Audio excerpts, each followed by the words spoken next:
No risk it, no biscuit.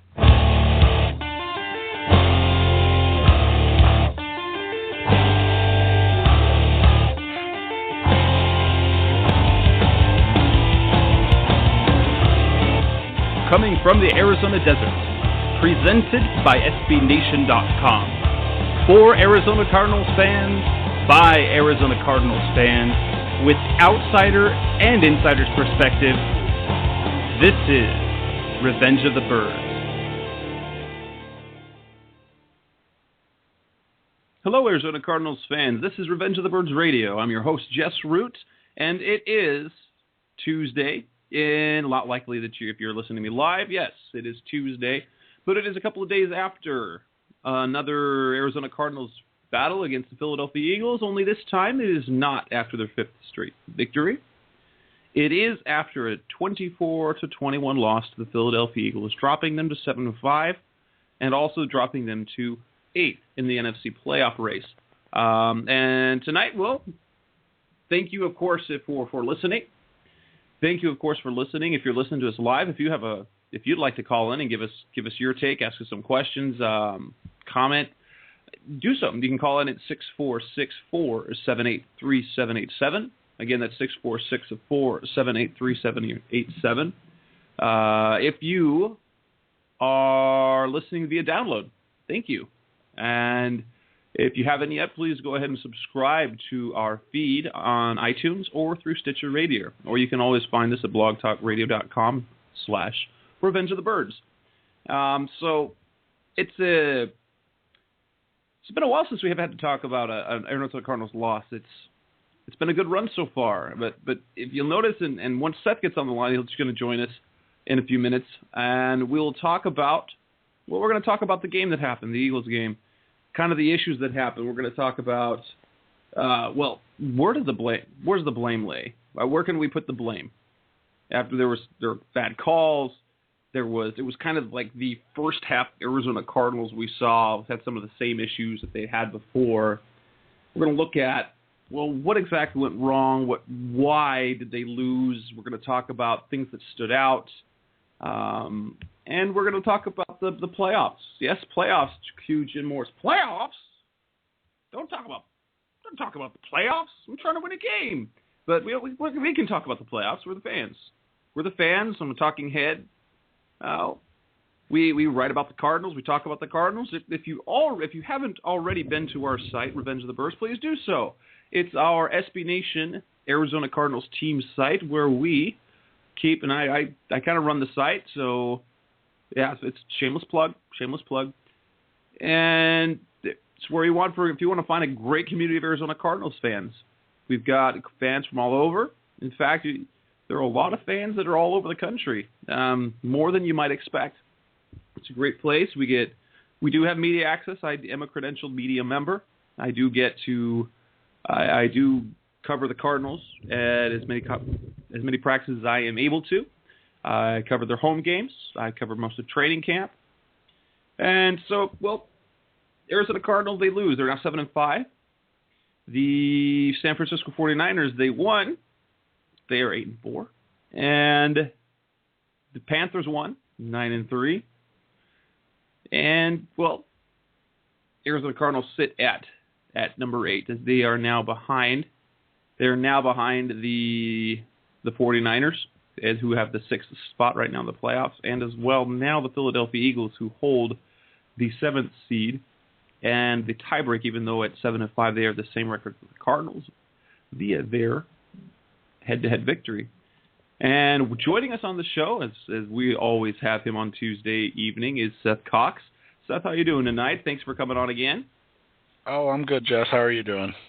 Doing all right. So, of course, it is not as good as it could have been. We could be talking about, honestly, in my opinion, we should be talking about an Arizona Cardinals win, except that they came out and laid an egg early and then got jobbed by some calls late. And so they weren't able to do the thing that they need to be able to do, and Bruce Arians talked about in the post-game press conference after their win over the Colts, is that if they're going to make the playoffs, they're going to be on the road. They have to know how to learn how to win on the road. And so as we talk about the game, let's talk about, instead of assigning lights, let's talk about first about what stood out most on the negative side, at least. There's plenty to pick on. We had kind of the same issues that we ran into early in the season. They weren't covering the tight ends very well. They gave up pressure. There were turnovers. There were silly penalties.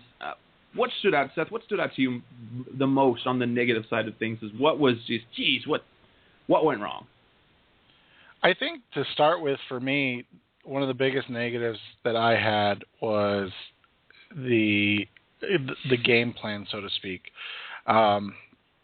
You and I have talked about in previous weeks how they've kind of cut down on their deep ball, throwing the deep ball, and now all of a sudden, Arians kind of got back to, all right, let's, throw the ball down the field and see what we can do. And, I wrote about it in, I think it was June or July, that as much as ballyhooed as Carson Palmer's arm was, it was really overwrought with that was just kind of an incorrect thing. He's been terrible the last couple of years throwing the ball deep, 20 plus yards down the field. Of course, today ESPN Stats and Info came out with, kind of that evidence that he's been really bad. And it, it's just frustrating because I thought they've done a better job lately of, kind of containing how much they're going down the field and using that short and intermediate stuff to maybe open up the passing game. And even his two completions, I don't think either of them were receivers that were open. They were both receivers that were well covered, and Michael Floyd made a spectacular play. And I can't even remember who the other catch was, to be honest with you right now. And that was kind of my thing is, you had a running game that was really effective. You had a short passing game that was really effective, and yet you kept trying to force the ball down the field. And I had a question for you, Jess, and I was searching for it on the site today, and I couldn't remember. I thought you and I had talked about it before, but was there an article written or something to the effect that Arians doesn't like his quarterbacks to audible out of plays and that he likes his quarterbacks to run the plays that are called, or did I just make that up in my head? That is something, I don't think we had it on the site. It was a passing comment, or I would think it was a comment on the site. I never heard the quote myself. I don't recall ever running across it or hearing it in a press conference. But that does, to me, ring true. The type of play caller that Bruce Arians is he likes to call the play, and that's the way he wants it run. He does not give his quarterback, from what I understand, that Carson Palmer does not have broad latitude to change things at the line of scrimmage. But I don't have that written anywhere, and I couldn't give you a specific quote to cite that. But I have heard the same thing as you did. Okay, and yeah, that's what I thought. And so that's what I was curious about, because I asked the question kind of during the game after Palmer's second interception is this Palmer's refusal to check down, or was this more of, this is, hey, I'm the play caller, you're the quarterback, just do what I say type of thing. And we're kind of seeing the fruition of that. That was my most frustrating thing. I thought Arians, the last two games has really gotten back to being Bruce Arians. Hey, I love to throw the ball down the field. I love to, kind of bypass the running game. And they did run the ball 23 times, I think it was. One was Carson Palmer, so not count that 22 times. And 18 of them were, a decent job by Mr. Mendenhall. And, I was confused why it wasn't used more, I guess. Well, I think going into that game, I can almost imagine what they're thinking. Philadelphia's weakness is the secondary, and I believe that they felt that they could exploit that, and so that's why they did so more than they had in previous weeks, is take those shots down the field. And of course, when you ended up getting down the way they did, it made it easier. Ken Wisenhunt, we saw it a lot. Oh, crud, we're down. But though they did stay, at least early in the game, they were doing a really good job of running the ball, and I know that was kind of the game plan. It was to soften things up with these big jumbo packages to create more plays down the field off play action. That was actually one of the things I'll talk about in a minute. Is I was actually really pleased about is to see how well the running game actually did.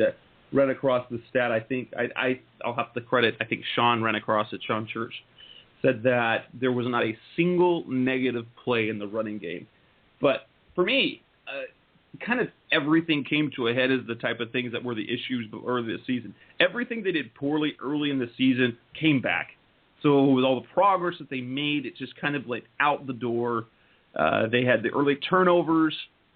And so while Palmer, if we look back at the numbers a couple of years ago, John Skelton had almost the exact same stat line as Carson Palmer did. It was like the first time an Arizona Cardinals quarterback since Kurt Warner, other than Kurt Warner, had thrown for 300 yards and 3 touchdowns.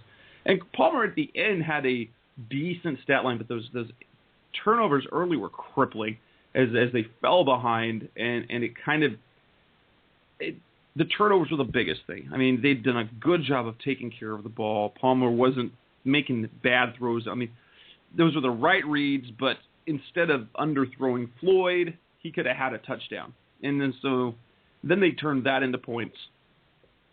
The Philadelphia turns that into points. And so it just kind of turned things around. I didn't like the fact that the pressure. I mean, we'd seen the past couple of weeks while the offensive line was still giving up some sacks. I mean, 2-3 sacks a game, which some would say is not good. But you notice that Palmer wasn't throwing under duress. You could tell he was comfortable, and he didn't get that time against Philadelphia. He was under pressure a lot. It was affecting the way he was throwing and causing those inaccuracies. And while his interceptions came when he had a clean pocket, it affected the way he played the rest of the game.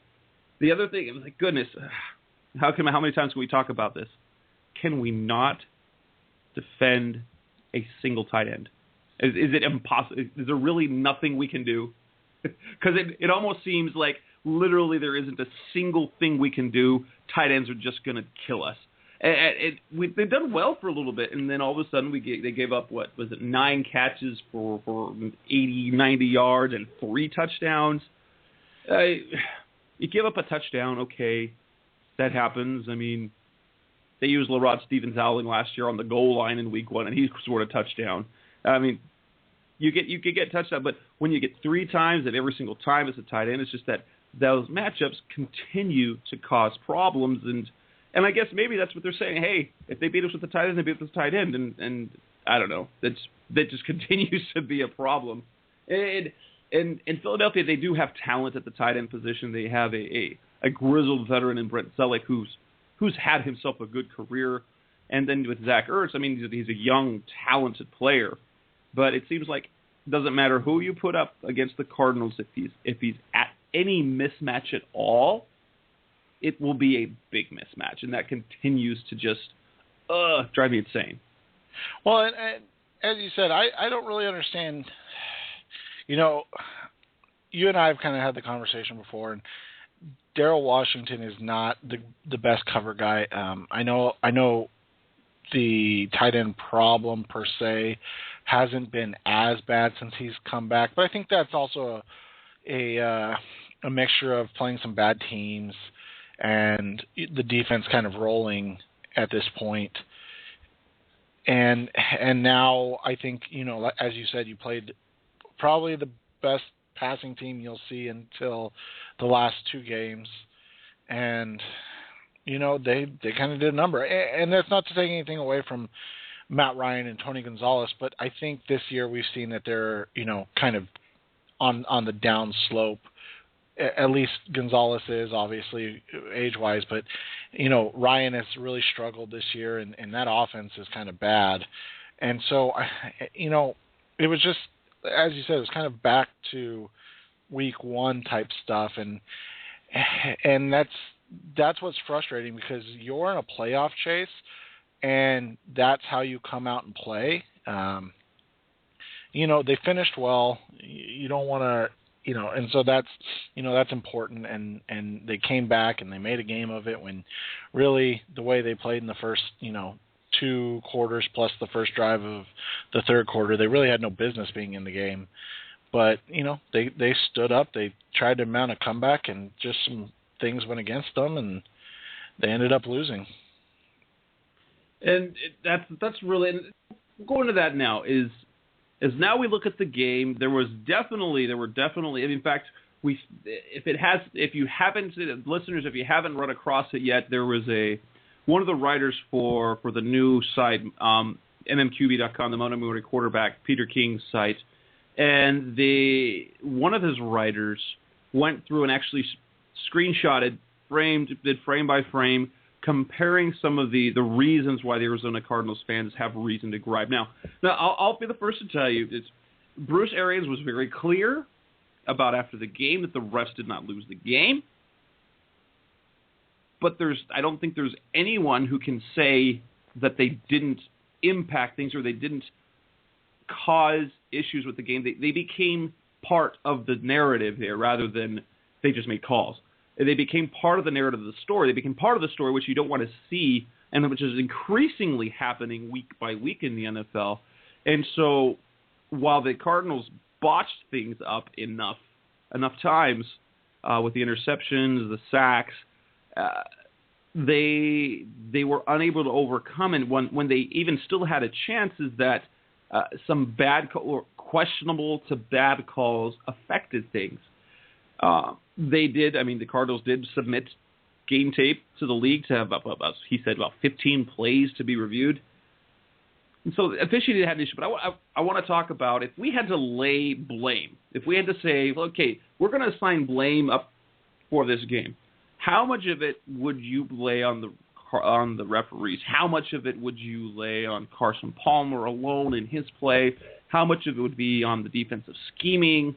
How much on the individual players on the defense? How much on the offensive line? I gave you a couple days to think about that stuff. Where would you place blame if you had 100% or a full piece of pie to give a blame pie? Where would you give the pieces?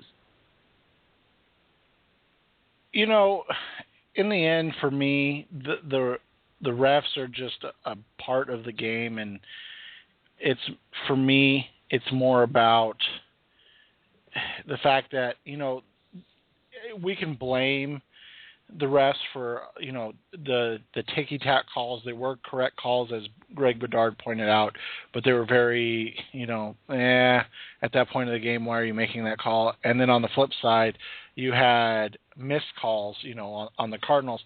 But to me, the glaring thing was more Carson Palmer missed Andre Roberts on a easy,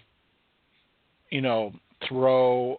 I think it was a 5 yards, 10-yard out, and he just completely missed. I mean, it wasn't even a close throw. It looked like something John Skelton would throw, and and it was, and that's where I was like, what is going on? And to me, that's what really irritated me. I think the blame, you could put 10% on the refs and just say they messed up. They missed some things, but they're going to always miss. We've seen, we've seen this all year long in different games. I mean, we saw it in the Washington game. We saw it, the game, I think it was right after our game that came on Fox. They had a crazy, that Bears-Vikings game where they called the Vikings player for a face mask, and nobody could figure out where on earth the face mask was. And, it just, I think that's kind of how it is. I think you need to do enough to not have the refs and their ineptness come back to bite you. And while you can certainly lay blame, it's more of, you have to do your part, and I think that was more of it to me. And I personally, I would give I would up the blame a little bit. Not necessarily the reason why they lost the game, but the Cardinals had opportunities taken away from them. I think for me, not necessarily the mugging down the field that Michael Floyd, should have been, and that's happened all year. I'll give you this. For some reason, this year we have seen, with the Arizona Cardinals at least, I had not watching all the games all the time, at least there seems to be 2 or 3 plays every single game where the team, the receiver, the quarterback, the coaching staff is expecting a flag to be thrown because there's a lot of grabbing down the field that the receivers are getting held up and they're not getting flags, only to see Tyrann Mathieu get called for that holding play. Oh, it's very frustrating. I'd say I'd lay 20% of this, why the Cardinals lost, on the referees. It's a minimal 20%, but because they had those opportunities taken away, particularly when you had Patrick Peterson and you had a turnover right there, and they call a foul, a ticky-tack foul away from the play, and to take that away from the Cardinals and from Peterson, who made a great play. And honestly, Peterson had a really good game, and I was disappointed. There was a play down in the first half where I thought he should have come down on a deep throw to Deshaun Jackson. He should have come down with the interception he just didn't come up with, but he should have had a second interception in that game too. That just didn't happen. So I'd put 20% on the referees. I lay 30%. I think those are pretty round numbers. Football's a pretty simple game, at least with that. We're going to do some big roundings. 20% on the rest. I'm going to give 30% to the defensive scheming. The defense there were some good things the defense did. They got pressure on Nick Foles. They didn't do it enough, but they got 5 sacks. But the fact that, again, 30% on the fact that, oh, goodness, what the heck are we going to do with tight ends? It's like, are we just going to assume that every team's going to come out and run 4 wide sets? I don't know. I guess. But they're only run receivers. Or that's just their game plan to say, if you're going to beat us with the tight end, I guess you're going to beat us with the tight end. We're going to take away your best players. We're going to take away Deshaun Jackson. We're going to limit LaShawn McCoy. If you beat us with Zach Ertz and Brent Sillick, I guess that's the poison they're picking. So I'm going to lay 30% there, and then the rest, that 50% that's remaining, I'm going to lay. I can't do it on just Carson Palmer, but the offensive line and Carson Palmer work together. Kind of, you can't separate one from the other. So I'm going to like 50% of the blame right there. The Eagles got too much pressure on Palmer. He was under. The fact that the first series and Bradley Sowell gets beaten and they get the fumble, and then the next series there's the interception. All of that is kind of rolled into one thing. The same issues that we've been talking about since 2010: offensive line and quarterback play. And Carson Palmer was able to make up for it because he is a talented player. He's a better quarterback than anything we've had since Warner. Not that that's saying much, but he's talented enough that he was able to overcome much of what happened, but he still does some things like he's got to make those throws down the field. He's got to hit Roberts on that third down play when it's your last chance. When it's your last chance with the ball, you can't come up and get turnover on downs. You have to run out of what you have to get down the field. You can't just run out of downs. You just can't do that and get a 3 and out. It just doesn't work that way. So I put 50% on the offensive line and quarterback play, another 30% on the defensive scheme, and then I'm maybe going to go as high as 20% on the referees. Where do you put the rest of your blame graph? I'd say it's another. I'd say 10. If you want to stay around, you can say 10 on the refs, 20 on the defense. Another 20 on the inability to cover tight ends and adjust to that. And then that leaves me with 50% on the offense, which I think is fair. And, like I said, the offense, they as the game went along, they did a little more. But I said it during the game. Even that throw to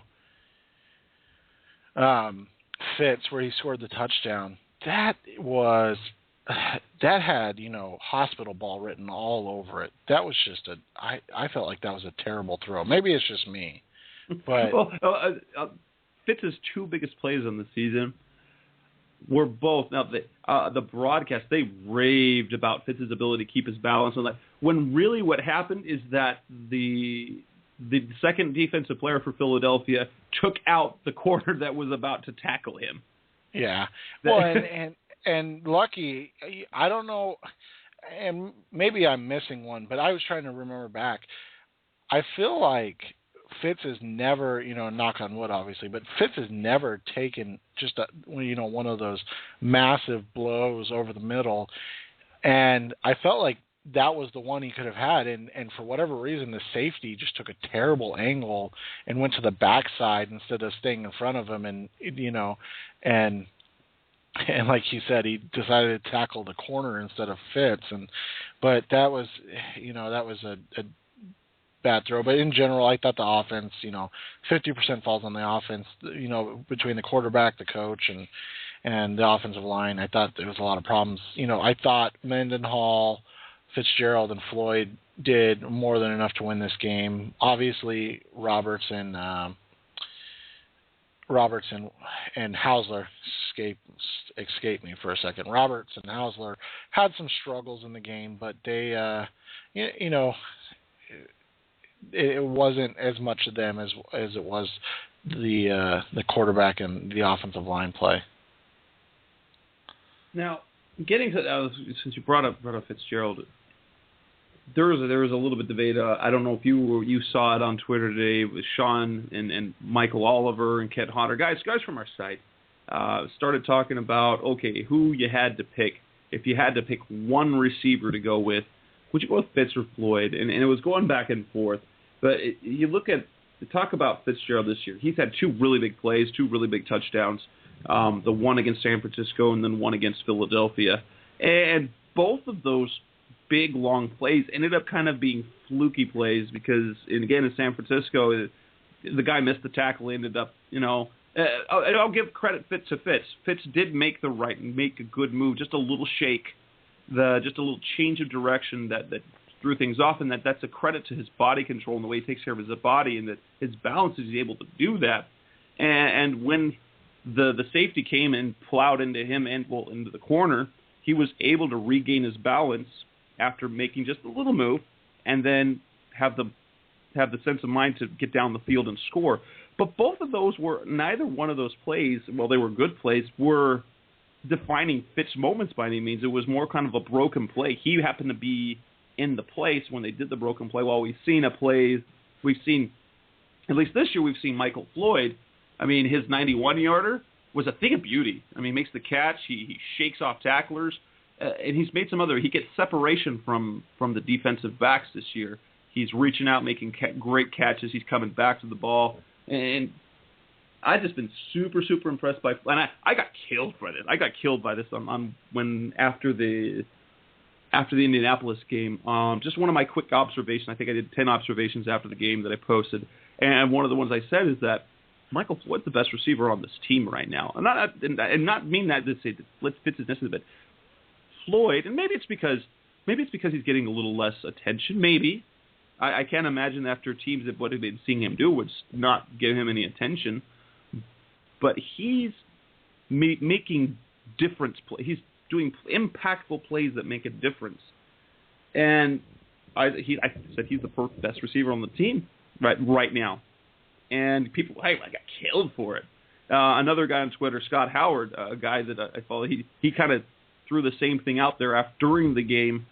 And while Fitz, he still gets the red zone targets, he's very reliable there. He's just, in my opinion, this year we're seeing, and maybe it's the injuries, maybe it's the scheme, but Floyd's the guy that's kind of stepped up, and it's great. You basically have two true number ones now, but I think Floyd is the better player right now. I think you guys are right. I think Floyd's the better player. I think Fitzgerald's the better receiver still. Floyd, Fitz has never been, that physical run you over or run by you type guy. He's always been very crafty, and his route running has always been perfection, and that's why he's able to get open, because he's not a blazer and he's not a bully. And then obviously the hands. He's always had the best hands in the NFL. And I think that still all applies. But the fact is, Floyd is younger, and he's, bigger and stronger and faster. And so he's just a better athlete than Larry is in the sense of explosiveness and things of that nature. Whereas Fitzgerald is still, kind of the wily vet that knows how to get open, that knows, the ins and outs of the game a little bit better. But I can't disagree that I think that Floyd's really taken his game to another level and done a good job of, becoming the guy that you need him to be after being drafted 13th overall. Well, it's almost, it's shameful almost to see how it took so long for the offense to click, because now we're seeing kind of what Bruce Arians had talked about in the offseason, the type of numbers that well, if you look at across the board, if you had this kind of clicking, even with the rough time they had with the turnovers against Philadelphia, you have a team that the numbers between Floyd and Fitz and Hausler and Roberts, the potential what if they could be. Hausler, I don't remember if it was Palmer or Arians had said that he could be an 80-catch tight end. He could be. If the offense is clicking, if you notice, previous to the game against Philadelphia, what had happened? You saw Floyd and Hausler coming on strong, and I think it's by the nature of the offense is that if things are clicking, the numbers are just there, and we could have seen Fitz and Floyd, one of the two going for 1,400 yards, another going for 1,000 to 1,100, Fitz grabbing 90 to 100 balls, and if you look at, Floyd's numbers are, aside from touchdowns, are better than Fitz's this year. Right now, Floyd is now only one reception behind. Fitz leads the team with 55, and Floyd's got 54.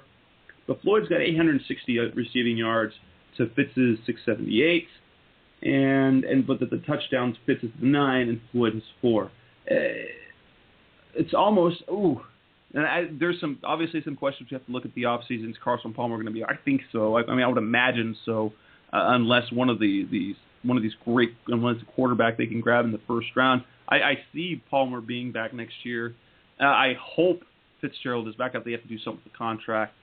But having the offense set and running to where it's supposed to be from day one, really exciting to see how that would look in a season from now.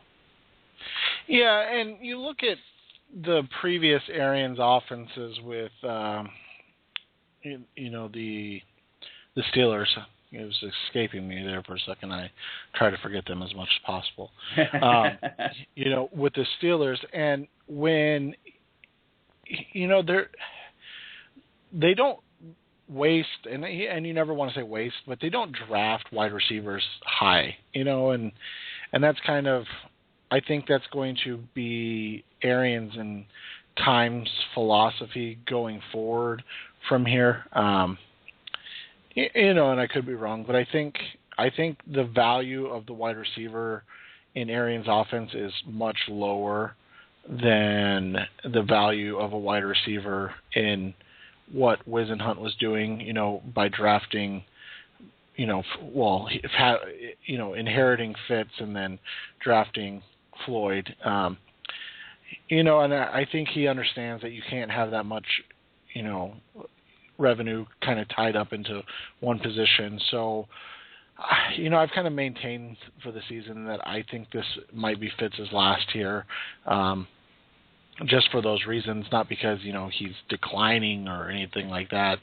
It's just more that it's just the reality of the NFL now. You can't have, I saw the pie chart the other day. Somebody tweeted it out. I think it was like 28% of the Cardinals' salary cap is tied up in the wide receiver position, and that's really bad. When their impact on the game is so low because they have to rely on so many other positions. They have to rely on the offensive line to protect the quarterback, and they have to rely on the quarterback to get them the ball. And so it's just, I think we'll see a round 3, round 4 type receiver. Maybe they are able to finagle one more year of Fitz and Floyd, and then make some decisions. But it's getting to the point where it might be time just based on salary implications. Well, and I mean, the big question is if Fitz is going to be essentially what he's become is your red zone target. Is that something can you pay a guy $15+ million to be your red zone target, while the other guy on the field is the guy that is the more dynamic player between the 20s, and then you toss it up to the wily veteran, and then look in Pittsburgh this year, who's their red zone guy? Jericho Cotchery. I mean, goodness, Jericho Cotchery. You can. It almost seems like you could pick up one of those guys anywhere. And I mean, I don't want to diminish all that Fitz is and what he could be. I know this year has been tough for him in sense of learning new positions and dealing with the hamstrings. And finally, it looks like he's getting over that.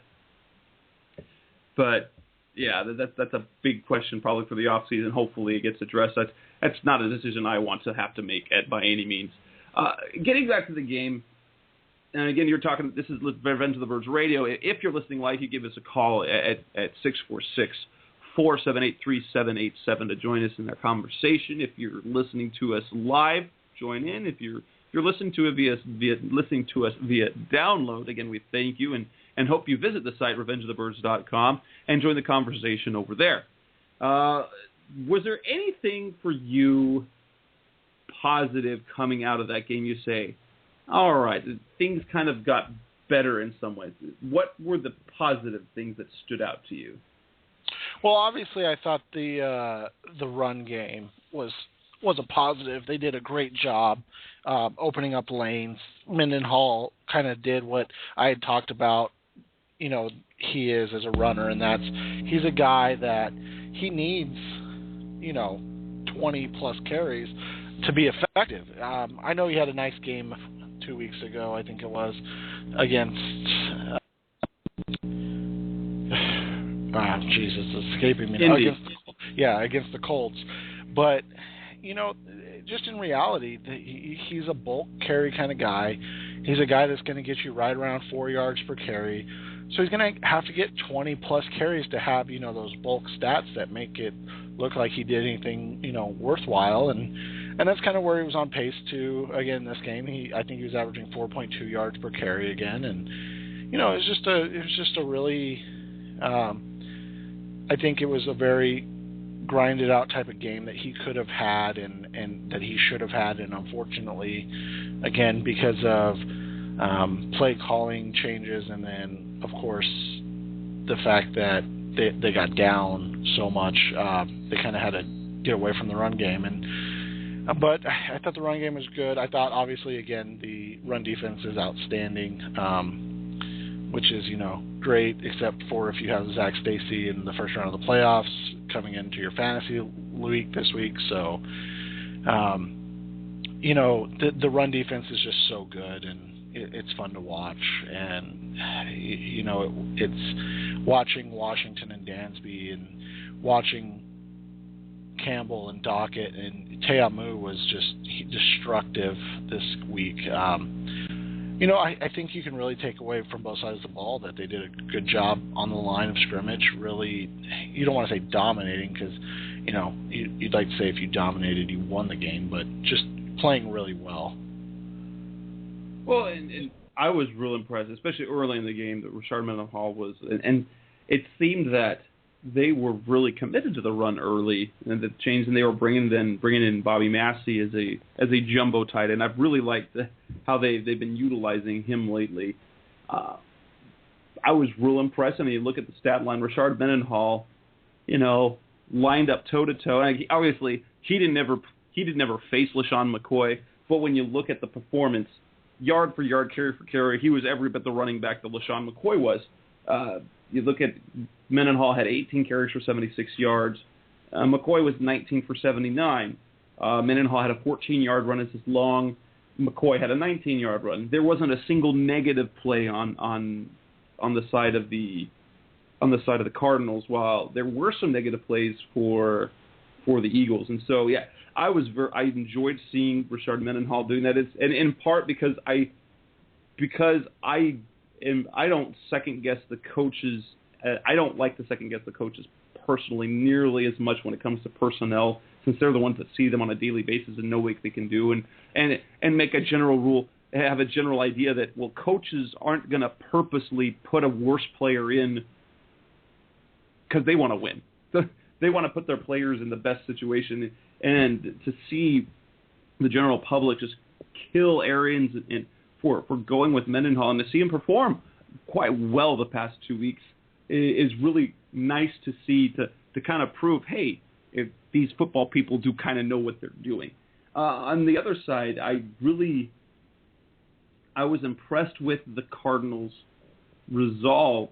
As you know, on the road, it would have been very, very easy to pack up, especially when they were down 24-7 after in the second half. I mean, that's almost to the point where you're like, oh, so many teams will pack it in, and they didn't, and they were in a position where they could have, they gave themselves opportunities to take the game late in the game. Now, some of those opportunities were taken from them because of some questionable calls, but they got themselves, I was really pleased with that. They put themselves in a position despite the adversity early.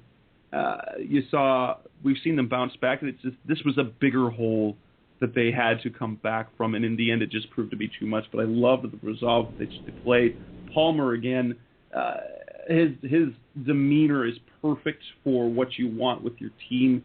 He doesn't get crazy when things go well. He has a short memory when things don't go well, and he just keeps at his business. And even if he makes stupid throws, he underthrows, but that sort of resolve, he doesn't let his emotions take over. While you say one of the perfect cases is we see Kevin Cobb last year in that St. Louis game. You could see the visible frustration. Like he had it, and he kind of came unglued a bit to the point in that St. Louis game when he got sacked 9 times, understandably so. But Palmer keeps, okay, all right, that screwed up, and we take it back and go again, rather than letting that frustration take over. Yeah, and I think to Palmer's credit is he truly believes in himself and his ability and what he's doing, even if he's not effective all the time. And that's just the reality of it. And you know, he's put up a nice bulk stat kind of year, but he's also been. I think you never want to place the blame on any one individual or entity, referees or anything like that. But, he's had his share of struggles and misses in this season that, I think have hurt this team to the point where if they had, an upgrade at quarterback, that maybe they're sitting at 8-4 or even 9-3 versus the 7-5. But of course, you could put the same way, as Sean and I did. If they had somebody that could cover the tight end, they are 9-3 right now. They don't lose that game to St. Louis, and they don't lose that game to Philadelphia. You can put a toss up in the San Francisco game and what Vernon Davis did, but it's clearly not that hard to cover Jared Cook in the NFL if you've seen what he's done the rest of the season. So it's just there's been, he's done well, but he's done about exactly how I expected it to be. He's very much the, definition of average NFL quarterback at this point, and that's not necessarily a bad thing. It's definitely an improvement over what they had last year. So.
I apologize for the technical difficulties. My internet connection, I don't know what happened. It dropped. Let me see if I can get Seth back on the line. But there was, what was I even saying? I was talking about Carson Palmer. With Carson Palmer, you have a guy who knows what he's doing, and his physical abilities fail him from time to time. And what you're left with is a guy who ends up making some plays, and a guy that messes up. But he's comfortable enough in his own skin to know that in the business, guess what? He'll take it on his shoulder. If he makes a bad decision, he's not gonna live or die by it. He just knows, well, I messed up. What do I got to do to fix that? And let me see if I can get Seth back on the line.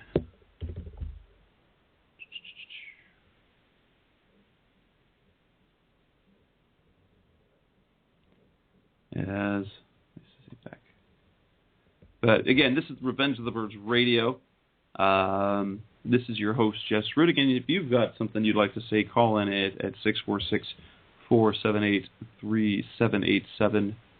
Other than that, if I can get Seth back on the line, we'll talk a little bit about the playoff chances. Other than that, you might just hear me ramble about the Cardinals' playoff chances.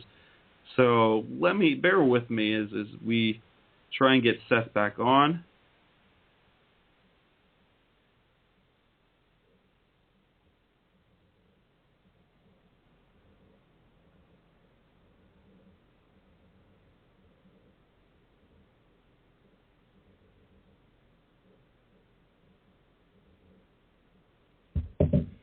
All right. Send him a text. Well, anyhow, we're talking about the things that are positive. The other things that... Oh, he's back on. Hey, Seth, welcome back. Sorry about that. Apparently my whole computer crashed, so... It was my internet connection. Oh, my internet connection. Okay. I was in the middle of talking about Carson Palmer, and all of a sudden I heard, like, weird loopy sounds, and I was like, oh, no, I'm not connected to the internet. All right. And it wasn't mine. Good. All right, yeah. So, I guess that was the internet telling me that we've talked enough about Carson Palmer. Was there anything else that you saw on the bright side, on the positive side for the Cardinals?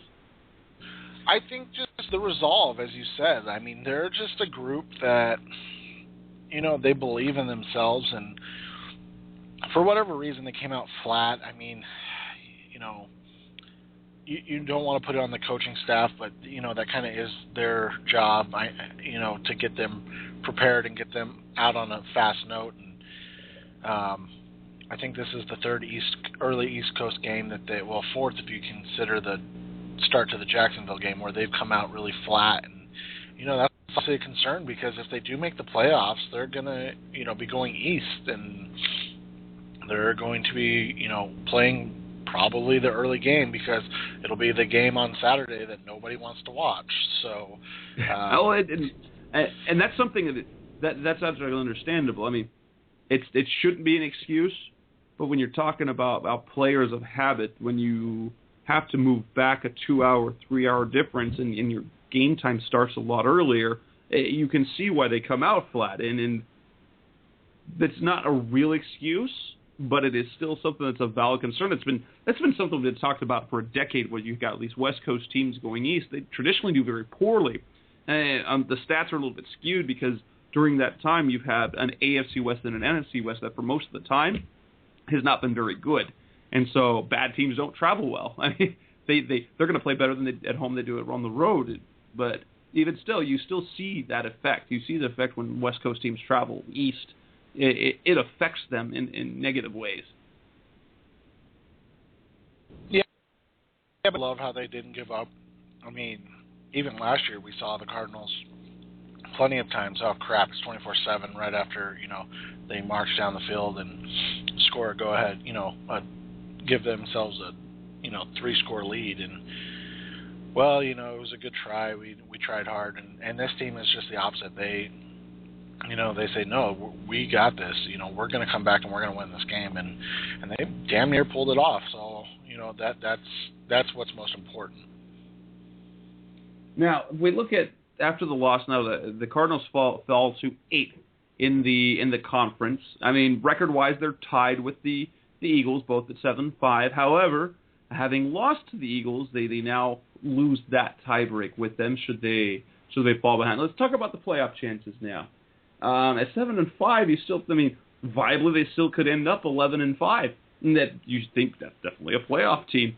The truth is, I mean, what do you think the Cardinals' playoff chances are at this point? I mean, if you look at the teams ahead of them, you've got San Francisco, you've got Carolina, now you've got Philadelphia ahead of them.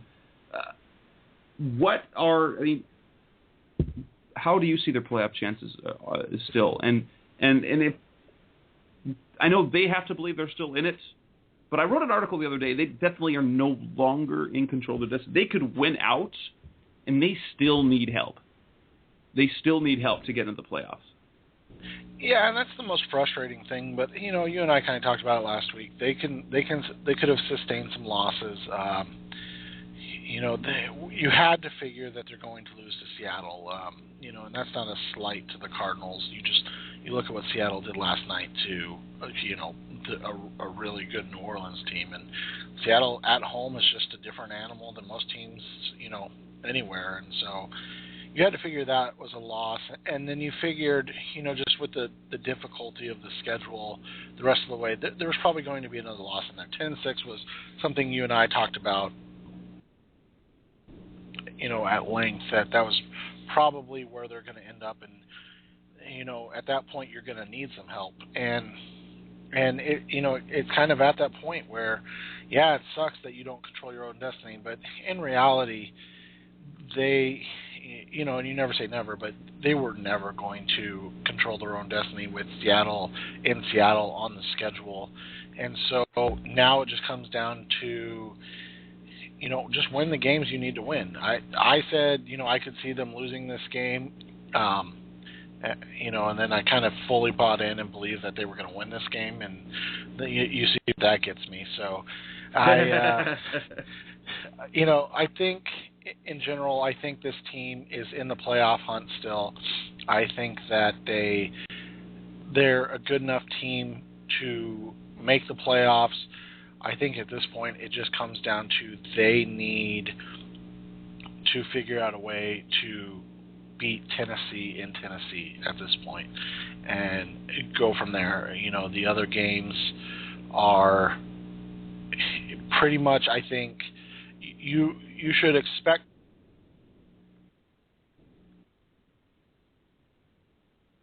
Sorry about that. You should expect to beat the Rams at home. Again, any given Sunday, anything can happen, and then you need to win that game in Tennessee at this point. And then, you don't want to say look past the Seattle game, but then really focus on taking care of business at home and giving yourself that chance to, hey, if we win this game, we've kind of controlled our own destiny in that way, and we can get into the playoffs if we beat San Francisco. And yeah. The sad thing is looking at playoff scenarios is at 10-6, even if the Cardinals beat the 49ers and they end up the 49ers 10-6 and the Cardinals 10-6, that division record, they need San Francisco to lose games at this point unless they win out. And if they win out, that would even themselves back up at 3-3 in the division. And if San Francisco ended up at the same time at 11-5, say they won 3 out of the next 4 and are losing only the Cardinals, at 11-5 they'd still take the tiebreak because they'd be 4-2 in the division. San Francisco needs to lose. It's just they won't have the tiebreak over in San Francisco unless the Cardinals beat Seattle. So they need to finish a game ahead of San Francisco in the standings. Because to beat San Francisco in the playoff, it's like to beat the tiebreak, they have to get to 3-3. They need San Francisco to end 3-3. They need Seattle to beat them. The Cardinals have to beat them. And then they need to win out their last 3 division games. That way they're tied there. Then it goes to the common games. And the Cardinals have the tiebreak there because as of right now, the Cardinals are 6-1 against the AFC South and the NFC South, while the Niners are 3-3, I believe.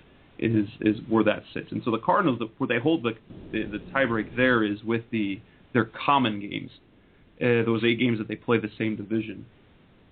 But yeah, it's going to be. The way I look at it, it's virtually impossible. But we really, even still, they get to 10 wins. That's the best season I've ever. They hit 10 wins in 2009. That's the best season we've ever seen as Arizona Cardinals fans ever. If they got to 10-6 in 1 year and didn't make the playoffs, it sucks. That would be terrible. But honestly, that's a great year. It really is. Well, and the issue becomes, and you and I kind of hit on this last week too. The issue becomes if they end up 10-6, there's going to be the worry of regression next year because of the 1-year contracts, because of the big contracts that they have to figure stuff out with. So you want to squeeze every opportunity out of this year that you can.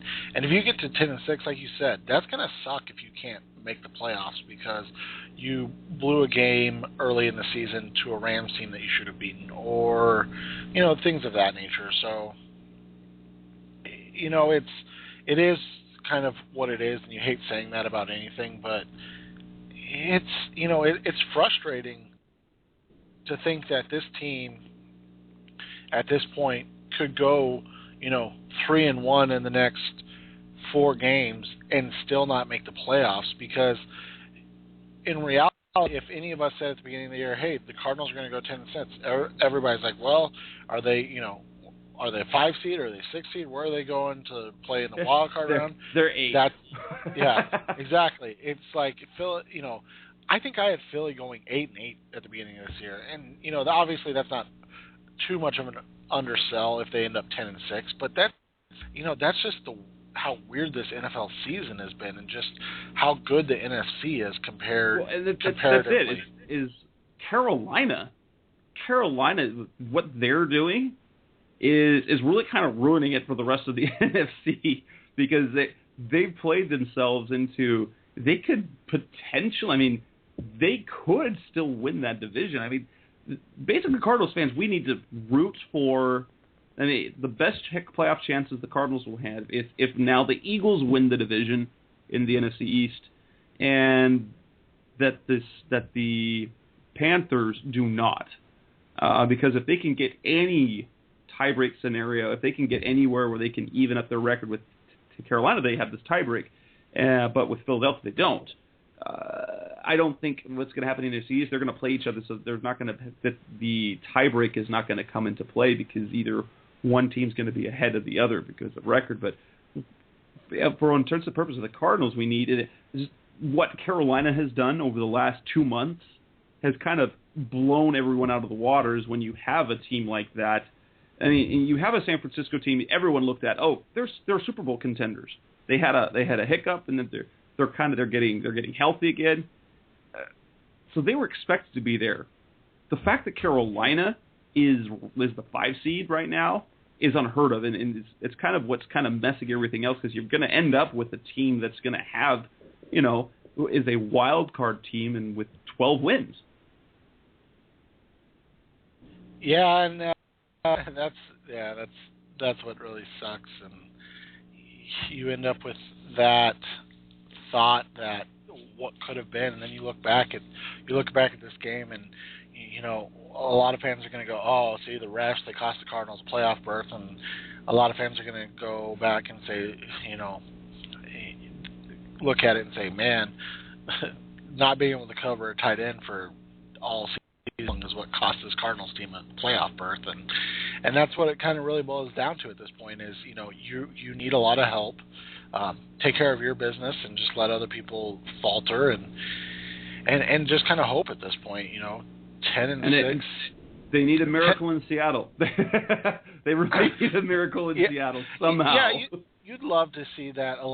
You'd love to see them not beat Seattle because of the playoff thing, but just beat Seattle in Seattle, because it's basically impossible to do. And that would be, I think, the win.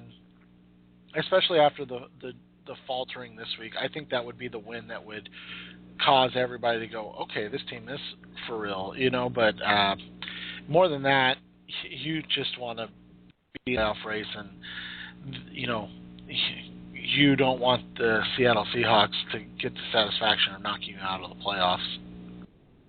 Oh, that's very true. I mean, that's what's great about the last three. I mean, 3 of the last 4 games we got division games. You got the Rams, and you got the Titans game, and then you get Seattle and San Francisco. That's a great way to end the season. But at the same time, and you're in the hunt, you don't want those teams that you hate to bump you out. That's all right. What are you looking forward to most this next week? What are you looking for? How much bounce back do you expect from the Cardinals this week? What do you expect to see come Sunday? Again, this is a home game against a team that has played admittedly well despite losing their quarterback, but this is a team you should beat, especially at home. And you're trying to stay in the playoff race. You can't lose this game, basically, is what I'm trying to say without saying it. If you want to be considered legit, if you want to be considered a contender, you can't lose a home game to a 5-7 team, no matter if they are a division rival or whatever else. So, I think the offense is going to have some trouble because of the Rams' pass rush. I'm hopeful that we will see a more compact passing game, shorter throws and whatnot. And you're going to hopefully see more Mendenhall and maybe Ellington back. The whole knee thing is really weird and, kind of something you don't even want to think about, because obviously it's something bad, or it could be something bad whenever it's a knee. So, but we'll see what happens. So, but I think they win this game. I think the defense is just too much, and I think they get enough going offensively to do what they need to do to win this game. And likewise, I'm expecting. I mean, I think this team will be. There's a completely different team at home, and the way they've been playing at home in particular, I think. I was up until last week, the way that St. Louis had played against Indianapolis and against Chicago. I was like, oh boy, this could be one of those really bad games. But then to see San Francisco put in their place, I think that I'm less worried now than I was before. I expect to see Cardinals win. I'm still working on getting something lined up from Turf Show Times, our Rams blog, with that we can do another podcast preview later on this week. I don't know if I'll be able to line that up, but I will definitely get that posted. Seth, just as a closing thought, as the Cardinals' playoff chances seem to be fading, and we'll just leave it with this. SB Nation's most recent mock draft has the Cardinals drafting, drumroll please, Johnny Manziel. Well, and I don't know if you saw on Twitter, the Cardinals VP and whoever number 2 is, I can't remember his name right now, allegedly, I know for sure they were at the LSU A&M game. I got confirmation on that. But I was told that they were also going to the Texas A&M Missouri game. So there's either one of two things. They wanted to see Mettenberger one week, and they were looking at the pass rushers from Missouri last week, along with watching both outstanding tackles from Texas A&M, or they spent 2 weeks really digging into Johnny Manziel against 2 very good defenses and seeing if he's a guy that is worth looking at. And it's funny that you actually bring that up, because I'm finishing up an article on that right now. So, it's an interesting thing, and you kind of read my mind there, and we'll see what happens. It's intriguing, that's for sure. I've got a couple calls into a couple different people to see, kind of gauge what the interest level is from not just the Cardinals, but the NFL in general on Manziel. And some responses I've got are pretty lit so far. So, but I think if he comes out, I think he'll end up in the first round. Two games for the top brass to go to in 2 weeks is, it speaks volumes in what they're trying to figure out with prospects. So, could it have been Manziel? Absolutely, and that'll at least get the Cardinals some attention. Yeah, it'll give them some buzz. Well, thanks for coming on tonight, Seth. As always, you've been listening to Revenge of the Birds Radio. We will be back, if not later this week. We will be back on next Tuesday night at 9 p.m. Arizona time. Signing off, this is Jess Ruth. That's Seth Cox. Have a great night, and go Cardinals. Have a good one. You've been listening to Revenge of the Birds. Keep the conversation going by visiting revengeofthebirds.com. Follow us on Twitter at Revenge of Birds. You can also find us on iTunes at facebook.com/Revenge of the Birds.